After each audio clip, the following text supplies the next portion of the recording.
Hey there, contractors. It's Jim Johnson here, your host with Contractor Radio and the head coach at Contractor Coach Pro. Today, we're going to be talking about something that's extremely important to the aspect of your business actually achieving the goals and aspirations that it has.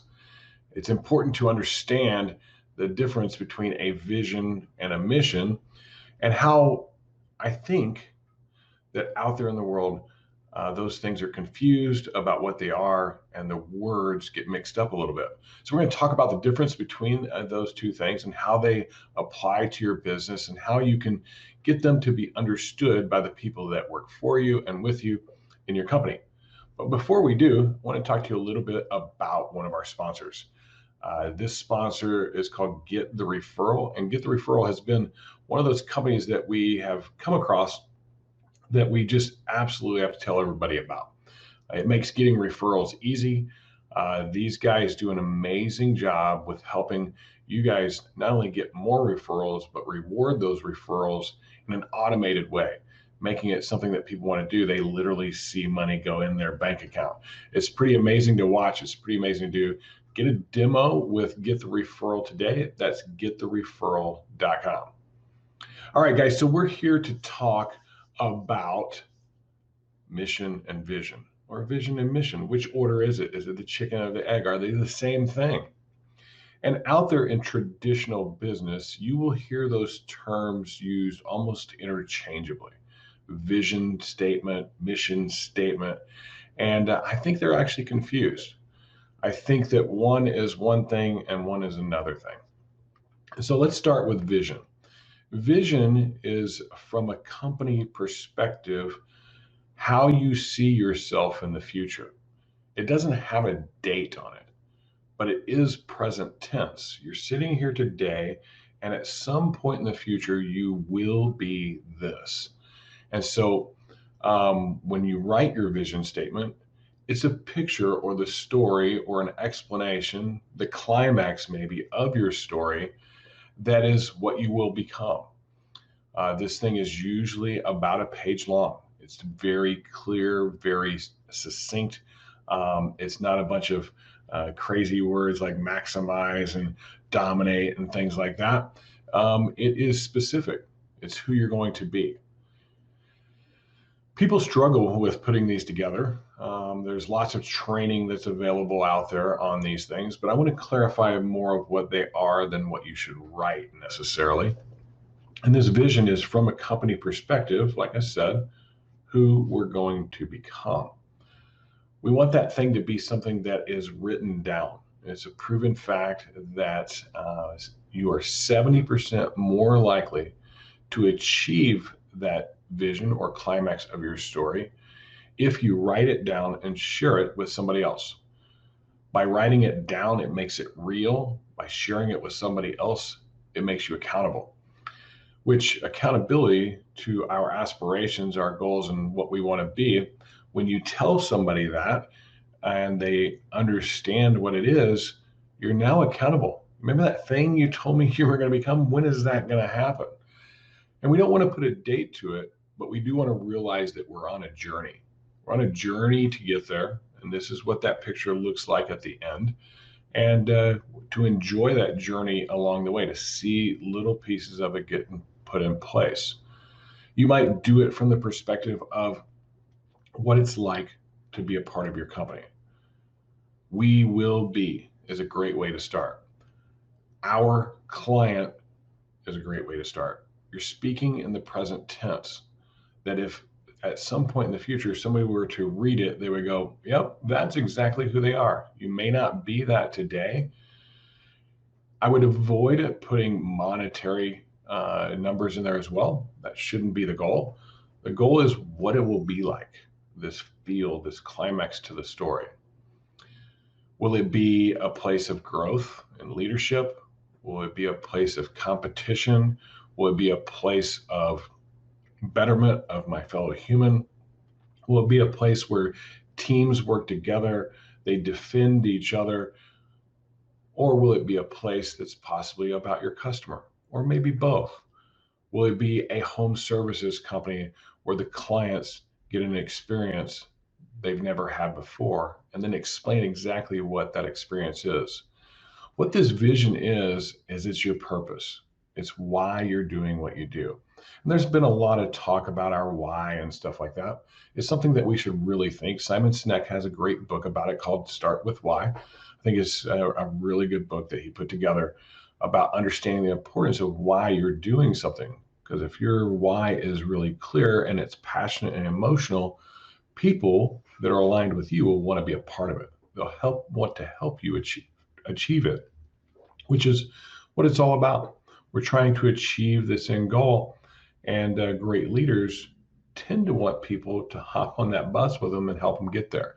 It's very rare that somebody does something amazing by themselves. It takes a large team, and that large team are all doing different things to help you achieve your goal. So talk about that team, what that team looks like, who they will be from a character aspect, from a core value aspect, from a leadership aspect. You want to paint that picture really clear. Now, once you get that picture kind of done, you want to take that and say, okay, what are we doing here? Well, what is this thing? And that what thing is your why. And we want to sum that up into a shorter statement that actually starts off your vision. For example, here at Contractor Coach Pro and Contractor Radio, our why is to empower people to believe in themselves, us as their guides in their journey with us, and hopefully that there's a higher power out there that has a plan for us all and gives us hope. That's our why. That's why we do what we do. We're here to serve others. Now, the rest of our vision is something that we share internally with each other. Every employee that ever comes here is the first thing that we talk about because we want them to understand who we're going to be. We may not be that yet, but we want them to know who we're going to be. So I want to be really clear about that. It's a picture in the future. It is not time-oriented necessarily. It's not about numbers or fancy words. It's about what it's going to be like to work in your business or interact with your business and the clarity of how your business operates. Is it a well-oiled machine where everybody's doing what they're doing and you can go on vacation for 6 months? Maybe that's part of your vision. But you're saying that as if it's real and now. The idea being that to get there to that vision, where that end point is, this climax of your story, I'm going to say that over and over again because I want you to hone in that that's the part that it is. It's not all the lead up. It's not what happens after. It is the big shebang. It is the ultimate goal. It is what you are after. We get that thing written down. We share it with others. We find alignment with them. And then we start to develop a mission. And the mission is a little bit different. We look at it from a military aspect, not as a mission statement. This is an actual mission. It has a period of time associated with it that is not focused on the end goal of winning the war or achieving your vision. It is focused on the here and the now, the next steps we need to take to get there. And it's still a bigger picture than your daily duties or what you're going to do this month. We highly suggest that you do it for a year. You say, in this year, these are the things that we're going to do to achieve one step forward to our ultimate vision. And so in looking at that, how do we put that together? How do we put together our mission? Well, first off, we got to determine what the goal of the mission is. We have this big vision we're after. What goal do we need to achieve in this time frame to actually achieve the mission? Or I'm sorry, the vision. And so if we get the goal down, whatever that may be, and it isn't always money. You know, numbers could be included there, like we want to hit 10 million, but what's the goal of the actual mission as it applies to the vision? Did we bring in new people that are aligned with us, that are growth oriented and going in the direction we want? Did we find that key person that we needed to grow our team or to integrate and implement the things that we need? We want to say that the goal of the mission is to achieve something as a step along the way to that vision. And so be clear about that goal. It's not something that's usually like, hey, I want to hit 10 million. It's more than that. And so we get that written down, and through writing down what that goal is, we come up with an operational name. Remember, we're thinking military here. I've got this military mission. I've got to go out there and achieve this thing. And so I need a rallying cry. I need everybody to understand that this thing is something that we're focused on for this year, because that's what a mission does. It gives you focus. It gives you the plan for what it is that you need to do. And so I've decided that my goal is to do some things, whatever those things are. And from those things, it's given me an operational name: Operation Domination, Operation Takeover, Operation Organization, Operation Foundation. And so depending on where you're at in your business, you're going to have different operations that you're after and things that you need to do at certain times in order to achieve that ultimate vision. And so I've got now the goal of the mission, the operational name. The next aspect of what I have to do is I have to start to figure out a little bit of the numbers. So what are those numbers that we need to achieve? We've got some numbers to hit. There's going to be some assets that we need. And there's also going to be a definition of success. So what is the defining factor that says we actually achieved the mission? And if we didn't achieve the mission, where did we fail and why? So we can think critically about the importance of doing that thing, or maybe not doing that thing because we didn't need it. A lot of times you'll achieve the overall mission. We hit these numbers, we did these things, but we could still fail in areas that are towards our vision. So you want to make sure that you get pretty clear on the mission aspect of your business. So we put in our numbers and we say, hey, these are the numbers we want to hit. And it's not just the 10 million. It's, I want to hit 10 million. I want to be this profitable. I want to serve this many people. I want to have this many new people in my company. I want these positions filled, this number of locations, anything that's number oriented. We want to get that in that numbers aspect of our mission. It starts to put into place measurements for our mission. We also need to understand the assets that we need. And so with any type of military mission, there's all types of assets. There's the people themselves. There's specific people that do specific things. There's ammunition, there's munitions, there's artillery, there's boats, planes, tanks, you name it, all kinds of stuff that people need in order to actually accomplish the mission. And our suggestion, whenever you're figuring out your mission, is to really have two columns of the assets you need. And one of them is the column that has all the assets you already have.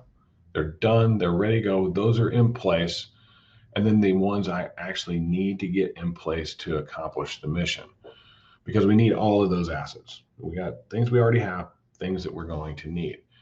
Once I have those figured out, and it's starting to get clear what this mission is going to look like, we then want to make sure of what success looks like. If we don't know what the end goal is before we start a mission, everybody goes off willy-nilly doing a bunch of different things. But if we can always come back to what that mission is and saying, hey, this is the goal, this is the operation, this is the numbers, and these are the assets we need, we can stay focused there.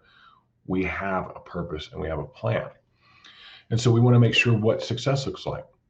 Now, it could have some numbers in there, but the reality is that the business took another step forward. And you want to define what that step was and how it applies to your overall vision. The mission is also a little bit different than the vision in the fact of who does it. The vision really it's the owner. It's the person that runs the show. It is the person that, hey, I sat down, I'm putting all my blood, sweat, and tears in this. This is the picture I have in mind for my business. Now, if there's partners, those two do them together. We highly suggest doing them separately first, and then coming together, sharing with each other what that vision is, and see what your alignment is and where you may have to compromise, because any partnership is like a marriage, and a divorce and a partnership in business sometimes can be worse than a divorce and a marriage. And so we need to get on the same page if we're partners. So we need to understand where the other person's going, come together, figure out where we're going to go together, And that's our vision from the ownership aspect of things. On the mission side of things, as you grow, first it might just be you. You're the only person, so you're designing your own mission and vision. But as you start to bring leaders into your equation, you want to get them to help you build your mission. You want them to be a part of it. You want them to be bought into it. Because if you don't have people bought into the mission that you're going after, they've already bought into your vision. You sold them that idea that they're going to be a part of something really good and really amazing, and they're aligned with it. But this mission being more tactical, we have to have people bought in and a part of it. People don't gain belief in something if we just come to them and say, hey, this is the thing we're going to do, go do it. They have to be a part of this thing that they're going to do. So get them to help you determine what the goal of the operation is. Have them be the ones that lead the operational name. The more it's their idea, the more likely you are to succeed. Have them help determine what the assets are, what the numbers and goals are that need to be achieved for this mission. And best of all, have them define success. When we as owners are the ones that are the only ones saying what's going to happen, we still own all the results. But when we allow others to step in and start to be a part of that decision-making process, goal-setting aspect of what we do, they own it. And because they own it, they're now accountable to it. And so it was a really great thing because I can then go, hey, that wasn't my idea. That was your idea. And we didn't hit it. Or that was your idea and that was amazing. You get to give them recognition for making that thing happen. So as your company grows, you involve people in the mission side of things. The vision thing, that's yours. You own it. Now, we have had people that we work with that involve others that are important to them in that vision. But, for me, I got a pretty good picture and I'm going to share it with everybody that ever comes into my business. Does that picture change over time? Absolutely. I suggest sitting down and evaluating your vision every year. Things change, technology changes, ways of doing business change, the market conditions change. And so you have to look at that aspect of what you do and go, does that affect our vision? Here at Contractor Coach Pro, our vision has been at the same point to empower people to believe, but the way that we do that has shifted a little bit here and there, all because the team has brought those things to my attention, giving me better clarity so that I can modify the vision and share that with everybody and keep us on the same page. Every time we sit down and we do a mission, that mission is totally oriented on that vision. Everybody knows the vision. We've all talked about it. We set the scene with it. What are the next steps to get there? And we sit down and work it out together. We suggest that whenever you do your vision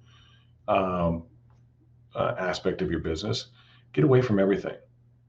Go on a weekend somewhere else if you can. If you can get a hotel room, someplace beautiful, sit by a lake on a chair, and really think about what is your business going to look like in the future? What's the ultimate goal with your business? And then whenever you do your mission, same thing. No distractions, no TV, no social media, no people bugging you, anything like that. And as your team grows, go offsite, get away from the office and do that thing together and do a great job of it, and then hold each other accountable to it. One of the things that we do is once that mission has been determined, we design a meeting around that called a mission meeting. We help a lot of our customers with that mission meeting. It is the thing that keeps us on track. It's always focused on the goal of that mission, the assets we need.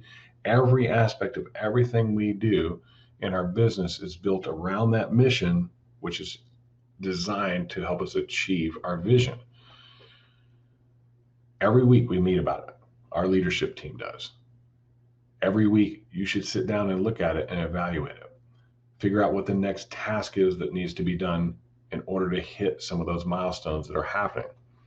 And so when you build out this mission, there's one other really important thing. You got to figure out what your tactical operating priorities are. We call them tops, and our tops are the biggest thing I got to hit for the year. These 2 or 3 things that if I hit those, my mission is likely to succeed.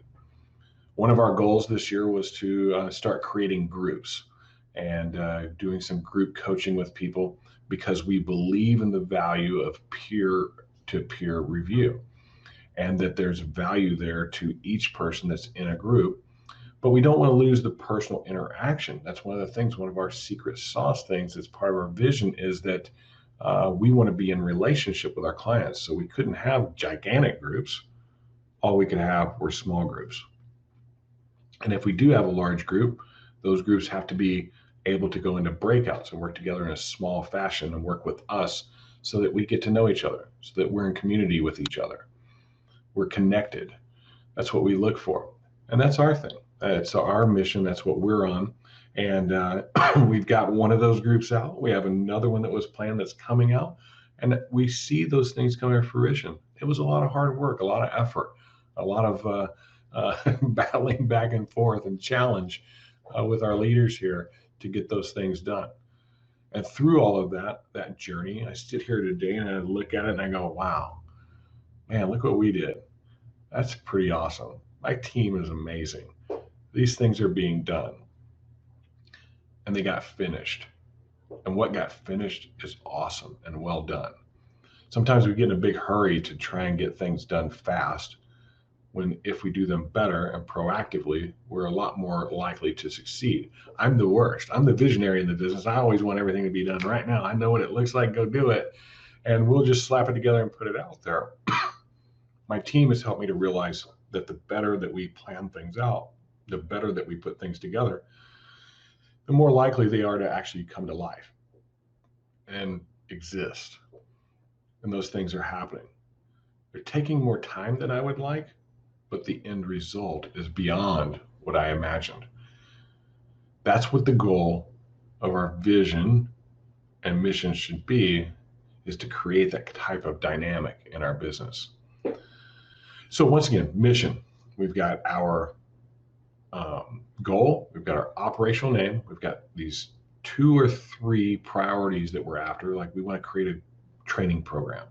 That's a big thing. It takes a lot of time, a lot of effort to really do it right. We'd love to snap our fingers and see that thing happen, but it doesn't work that way. And so we take little bites out of it, it does end up getting done. I can't express how important it is to get those priorities right. Those priorities that you choose to say, these are the things we're going to do in the coming year. These are the big milestones we have to accomplish. The major objective of our mission is these 2 or 3 things, never more than that. Don't take on so much that you end up failing. When we fail, we stop doing things, we don't enjoy what we're doing, and we lose our energy for it. So when you start with priorities for this year, especially when you're smaller, just pick 2. Pick 2. If you have to pick 3, pick 3, but get 2 done. See the result. Have the win, accomplish the mission, experience success, and you'll find that you'll want to do a little bit more, and you'll have more people that you can add to the equation. So pick out those 2 priorities. They should take at least a year's amount of time, or whatever time you've set for this, that you know they're big. It's going to take a while to get them done. And then we want to break those things down into numbers, the assets we need, and then the tasks that are going to have to be done with them. That's what that mission meeting is for. All right, we got these big priorities. What are the 2 or 3 things that we could do this week to get there? We keep just chinking the armor until we get through. And it's a big obstacle. There's a big thing in our way, a big hurdle to overcome. We just keep taking another little bite out of it. I hope that helps you with understanding the difference between the 2. One is very end game, climax of the story. This is what we're after. It's our purpose. The other is how we're going to do it. It is a designed plan to say, this is the first step that we've got to take. And then we're going to take another step next year. We're going to take another step next year. All of those things being part of the journey to get to that ultimate goal or ultimate vision. Thanks for joining us here today on Contractor Radio. We love what we do. We love helping you guys out. If you have questions about any of this, please reach out to myself, Jim Johnson. You can get me a head coach at contractorcoachpro.com, and I'll answer those questions. If you're interested in getting any kind of coaching from us, click on our calendar link on our website. Go take our assessment on our website first, and you'll get that calendar link back. and we will sit down and we'll talk with you about your business. Thanks for being here today. We hope you enjoyed the show. We hope you got something out of it. We hope you got some clarity. That's the big thing we want. We want some clarity. This is what a vision is. I'm going to go do that vision. That's what the picture of my company is going to be in the future, not a date on it. And then there's this mission. What are the first steps that I have to do to get there? These big steps going to take a whole year to do. We're going to take chinks out of the armor until that whole thing is done. There's nothing more amazing than accomplishing your mission, celebrating with everybody. And one of the best ways to really get people behind the mission is reward them with the mission is accomplished. Do something cool. Take your team on vacation. Take them on an overnight. Do a retreat. Bring in a special guest. Do something that, hey, man, this is going to be cool. If you guys get this done, I'm going to do this for you. So that's what we want to talk about with Vision and Mission. We hope that you find it valuable. We hope that you implement this into your business. We look forward to talking to you in our next episode.